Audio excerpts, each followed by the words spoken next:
Bom, todo estudante sério sabe perceber a importância da poesia, da boa poesia, da poesia de fato, não dos escritos que pretendem ser poesia, mas da poesia, né, stricto sensu, sobretudo a poesia clássica, né?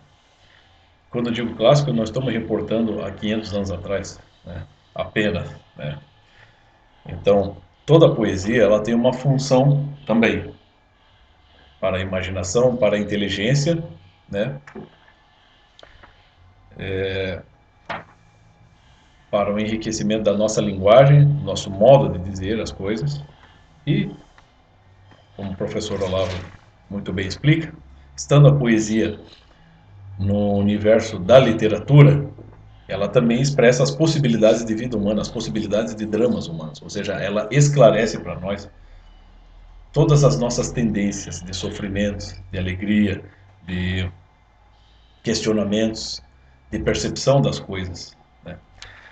Então, e como a poesia também ela aponta para verdades, e segundo o grande filósofo da linguagem, muito recomendado pelo professor Olavo, que é o Eugene Rosenstock, no seu livro A Origem da Linguagem, né, explica que toda linguagem vai apontar para a verdade, a linguagem indicativa, a poesia também, né, não seria uma exceção. Então, exatamente como a ciência tem uma linguagem indicativa, a religião tem uma linguagem indicativa, a poesia, a literatura no geral, tem uma linguagem indicativa, essa indicativa da verdade.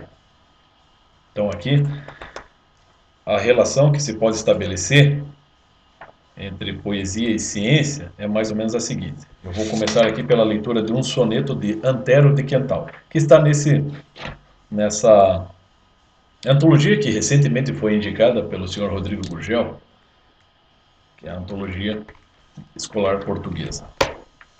A minha edição aqui é antiga, acho que é de 1970 aqui. Então, eu vou ler este soneto de Antero de Quental, que se chama Noturno, ok? Espírito que passas, quando o vento adormece no mar e surge a lua, filho esquivo da noite que flutua, só tu entendes bem o meu tormento. Como um canto longínquo, triste e lento, que voga e sutilmente se insinua sobre o meu coração que tumultua, tu vestes pouco a pouco o esquecimento. A ti confio o sonho em que me leva um instinto de luz, rompendo a treva, buscando entre visões o eterno bem. Tu entendes o meu mal sem nome, a febre de ideal que me consome. Só tu, gênio da noite, e mais ninguém. O que seria esse gênio da noite, né?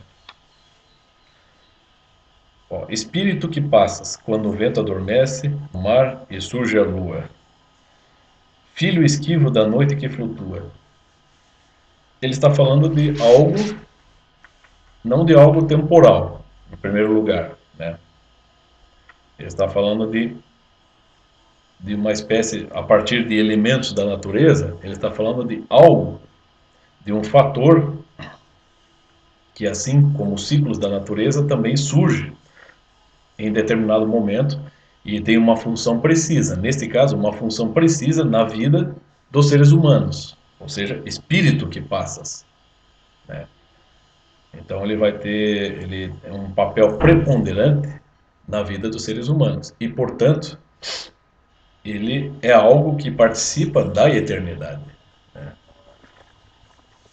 Porque logo abaixo aqui, na, na, na, no- na segunda estrofe, ele diz: como um canto longínquo, triste e lento, que voga e sutilmente se insinua, um canto longínquo. Se é longínquo, você vê que ele está, vamos dizer assim, ele parte de diversos lugares, né? E quase não está em lugar nenhum e está em todos os lugares ao mesmo tempo, vamos dizer assim, né?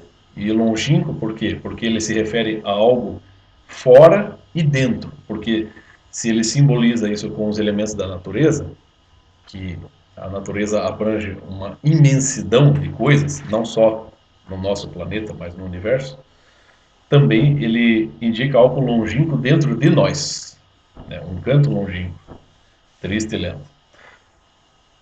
que voga e sutilmente se insinua sobre o meu coração, que tumultua, tu vestes pouco a pouco o esquecimento.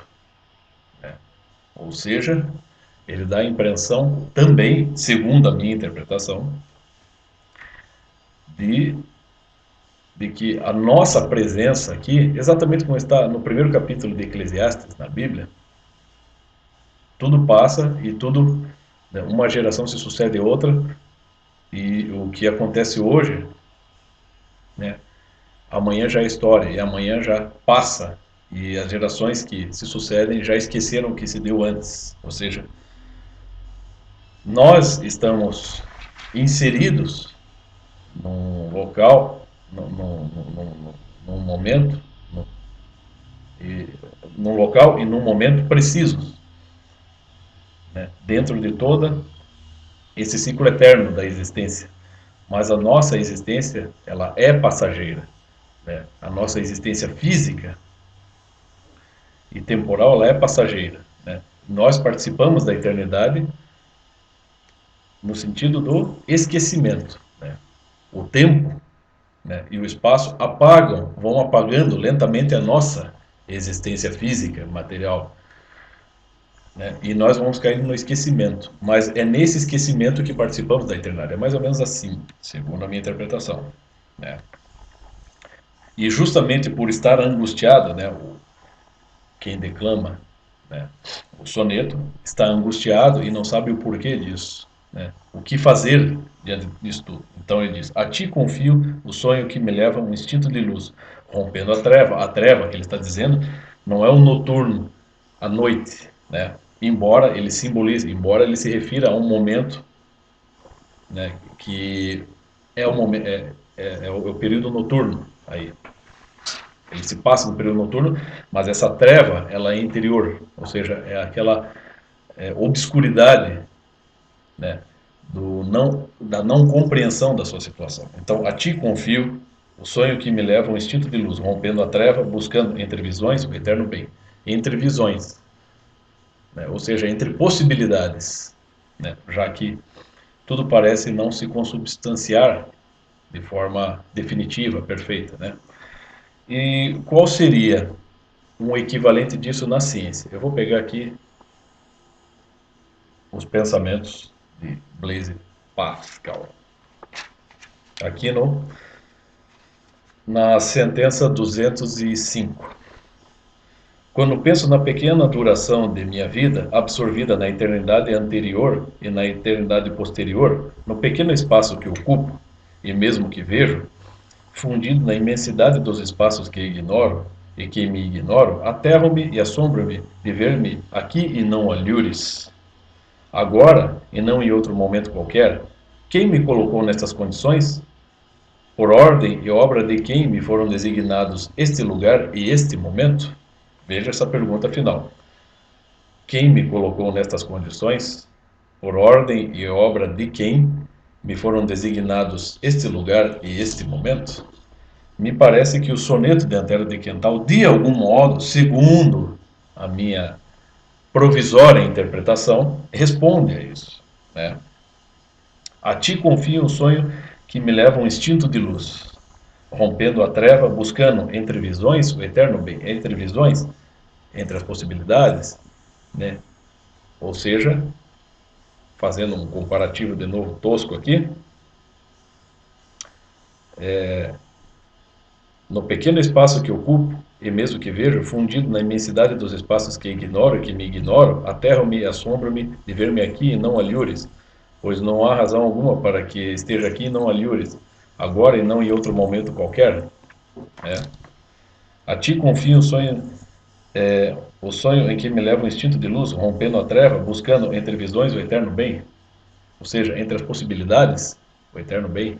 Ou seja, ele quer sair da existência contingente e passageira que o engole, que o absorve, que o devora, para adentrar cada vez mais na eternidade, você participar de algum modo cada vez mais da eternidade, entendeu? Ou como explica o Friedrich Schwann no livro Homem no Universo, o homem ir morrendo cada vez mais para este mundo antes de morrer definitivamente, né? Ou seja, entrar, participar da eternidade de algum modo. Então, o soneto de Antero de Quental me parece uma espécie de resposta a essa sentença de Blaise Pascal, né? Fazendo aqui um comparativo, tá? Eu não sou especialista, sou estudante, né? Então, e tu entendes o meu mal sem nome, a febre de ideal que me consome. Só tu, gênio da noite, e mais ninguém. O que é esse gênio da noite ou gênio da treva? Aquele que aparece exatamente quando se está em trevas, quando se está na obscuridade. Entendeu? Por isso noturno, por isso a noite. Né? Ou como você pode pegar aí, São João da Cruz, que ele fala, a noite é o momento em que tudo se silencia, em que tudo se apazigua, tudo se acalma. O sol, né, você vê, ele compara os elementos da natureza com os elementos do nosso estado de espírito. Então, o sol, ele brilha, e ele esquenta e ele agita, né, o nosso ser. Mas assim que o sol cai e a noite vem, a treva vem, tudo se torna mais brando, mais sereno, e o espírito consegue meditar melhor, mesmo nas trevas ele encontra a luz, é mais ou menos assim.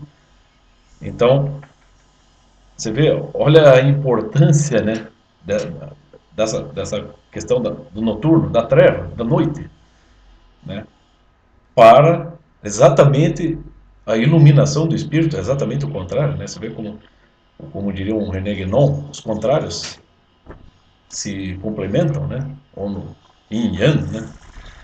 Parece mais ou menos isso, no meu entender aqui. Então, nesse pequeno soneto do Antero de Quental, noturno, me parece isso. Ele está percebendo que ele vive na contingência como um ser contingência espaço-temporal, mas que tem a consciência da eternidade, como diz o professor Olavo de Carvalho, e que tenta participar dela. Por quê? Porque, exatamente como diz, estabelecendo um diálogo artificial entre os dois aqui, como diz o Blaise Pascal, é, ah, fundido na imensidade dos espaços que ignoro e me ignoro, aterro-me e assombro-me de ver-me aqui não alhures, pois não há razão alguma para que esteja aqui e não alhures, agora e não em outro momento qualquer, né? Ou seja, não importa muito, né, onde você está nesse momento, se você está vivendo nesse momento ou em outro, ou se você tivesse vivido em outro momento ali, né? Porque tudo isso vai ser contingente. É o que ele diz. Por que eu estou aqui e não acolá? Por que eu estou vivendo hoje, nesse século, e não em séculos anteriores? Entendeu? Todas as possibilidades que se dão fora do tempo, na imensidade dos espaços, na eternidade, como ele diz aqui, né, o canto longínquo, né? E tu vestes pouco a pouco o esquecimento, né? Passando pelo meu coração, meu espírito tumultuado, tu vestes pouco a pouco o esquecimento, ou seja, somos engolidos pelo tempo e pelo espaço. Mas o questionamento, né, justamente a angústia de cair no esquecimento e de ser devorado pelo tempo, é o que nos torna conscientes da eternidade. É justamente o esquecimento, né, o fato de no espaço e no tempo sermos esquecidos, porque somos das cinzas, as cinzas do pó ao pó, somos absorvidos pelo tempo e pelo espaço. É quando caímos no esquecimento que caímos na eternidade. Parece um tanto contraditório, mas é assim que percebo neste momento, né? Ou seja, participar da eternidade, né, percebendo todas as outras possibilidades nas quais poderíamos estar inseridos e que, justamente por serem difíceis de se concretizar, quase impossíveis de se concretizarem para nós, né, que somos tão limitados, nos tornam angustiados. Mas o que vem nos consolar? A eternidade. É mais ou menos assim, né? Eu espero não ter exagerado e falado muita besteira. Valeu, pessoal.